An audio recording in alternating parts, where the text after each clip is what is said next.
Hello guys, pag-usapan lang natin ang billboard ni Alden Richard. Na alam naman natin guys, pinagkakaguluhan ngayon ito sa social media at pinag-uusapan nga naman kasi ng mga Katden fans. Kitang-kita naman natin kasi guys, bagong endorsement na naman ni Alden Richard na pilit iniintriga umano kay Catherine Bernardo. Siyempre guys, alam kasi nila na talagang nababanggit umano ni Ogie Diaz at Christopher Min na araw-araw daw nanliligaw umano si Alden Richard kay Catherine Bernardo. Siyempre guys, no, kung araw-araw pa naman talagang sinusundo niya si Catherine Bernardo at inaatid sa studio, talagang malamang napapag-usapan sila.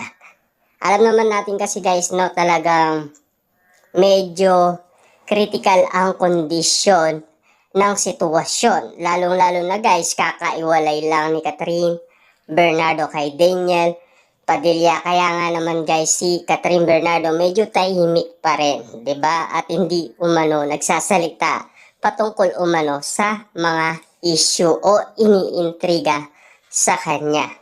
Siyempre guys, alam naman natin kakaiwalay lang. Parang siyempre respeto rin naman kay Daniel Padilla. Siguro malalaman natin yan next year. Or sinasabi nga ni Christopher Min, kapag daw tapos na ang kanilang movie, doon natin malalaman ang kanilang relationship.